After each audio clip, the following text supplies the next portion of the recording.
Also, you can get all of the DVDs and films I produce and the other films we carry at Infowars.com and PrisonPlanet.com. Like the new Aaron Russo interview. It's the interview we released on the web for free, but some added behind-the-scenes parts of the interview we didn't put out, and a modern commentary by myself with modern events that have happened, and a lot more. So you can get that as well at Infowars.com or by calling toll-free 888-253-3139.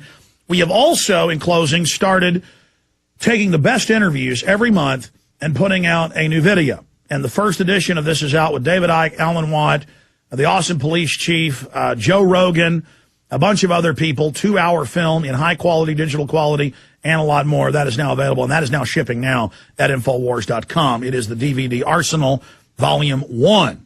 And we're going to have a lot more of these coming out in the next few weeks.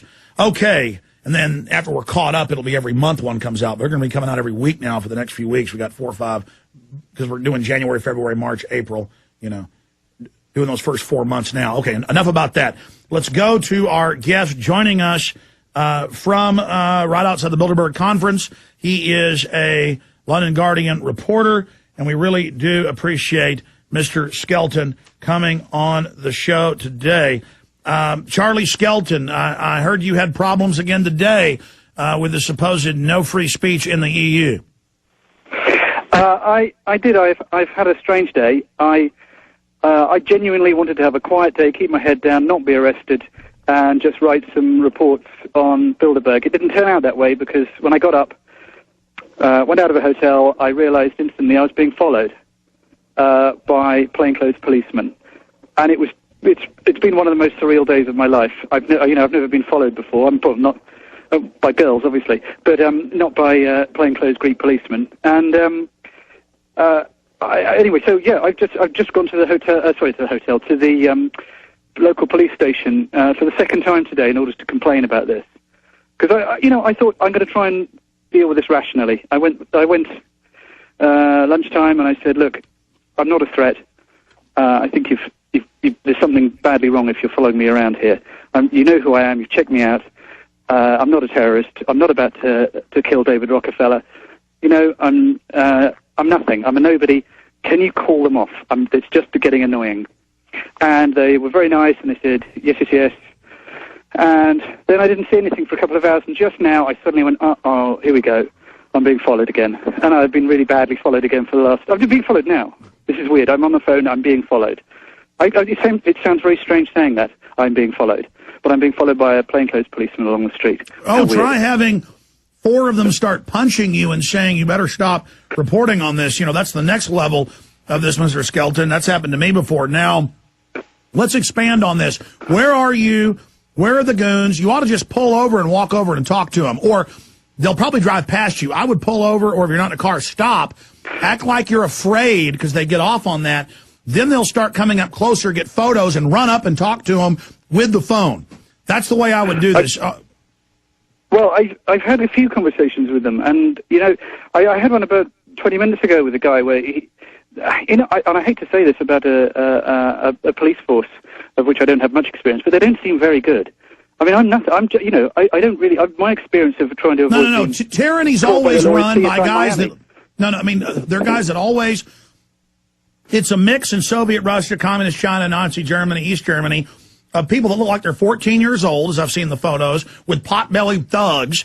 This is tyranny. Yeah. Always has morons working for it. So yeah. Where are you now? Let's go talk to him right now.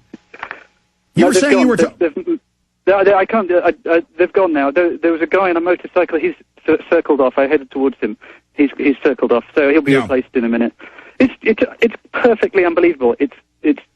I wrote today. It's like being in my own episode of The Equalizer. It's just extraordinary. And now, what are you going to do when the media says, hold on, let me stop you, Mr. Skelton. What are you going to do when newspapers say you're a liar, Bilderberg doesn't exist, and none of this happened? Well, I think I would refute that. And they'll call you a kook. They'll say they'll say Greece doesn't exist. You understand? That's how they operate. I'm not kidding. I get emails saying there's no European Union. Really?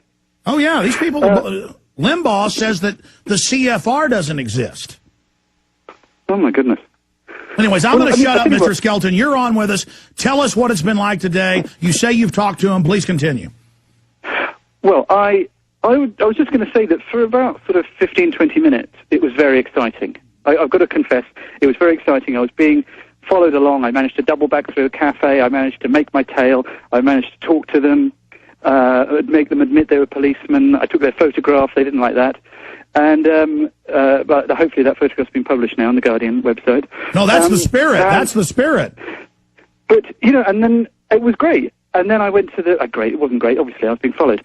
But then I went to the police station. I said, can you stop?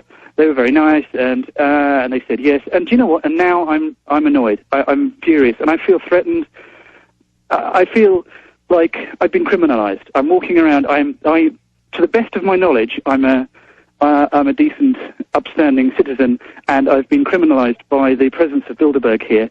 They have put pressure onto the local police to follow me around, and that's just not fair. They can check me out. They know who I am. And can they not make a rational decision on that? No, they can't. They've got to harass me at a very low level, but it's just constant. And, I'm really disheartened by it. I really am. Well, I'm reading some of the headlines of your latest dispatches, the London Guardian, as they were on screen, and it sounds almost apologetic, like our man is sorry he's causing so much trouble. Why is that the spin? So it's bad secret police keep kidnapping you every day and taking you away? I mean, you were kidnapped twice. When George Bush had a press conference, ordered me kidnapped for an hour, and then they threw me out on the side of the highway. That was kidnapping. I mean, you've been kidnapped, and instead it looks like the newspaper's apologizing for you. Well, no, that's me apologizing. That's me. That's my words, and I'm saying the point I'm making in that piece. The point I'm making is that I'm coming at this.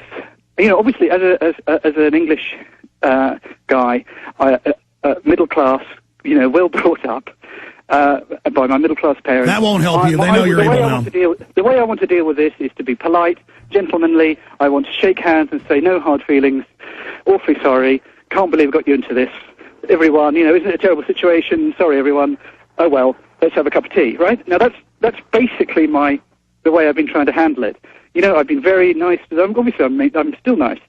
But, I haven't had that returned back to me.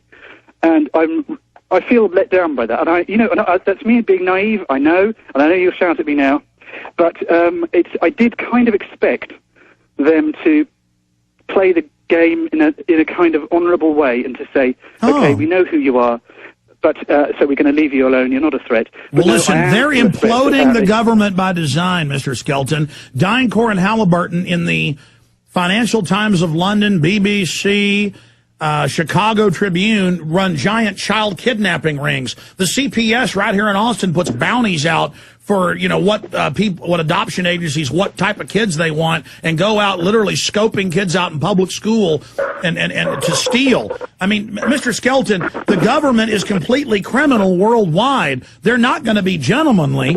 I mean, are you kidding? These are criminals. Yeah, I'd like to make a distinction between... Oh, sorry, there seems to be a whole neighbourhood of dogs barking. Apologise for that. I'd like to try and make a distinction, or maintain a distinction between the local police who are under pressure by, Bilderberg being here, and they obviously are under pressure. I know that. I appreciate that. And they've been bought off or whatever. They're just under some kind of under the thumb here. And a distinction between them and the powers that be who are up the hill, because basically the local police and me are at the same level of the pyramid. They're just me. They're just me wearing a silly hat.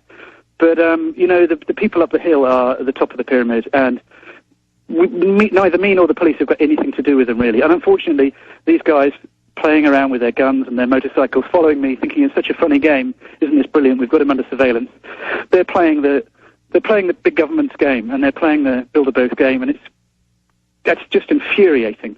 You just want to shake them and say, for God's sake, you're following the wrong person. Well, no, listen, but they're following the right person. You're the good guy.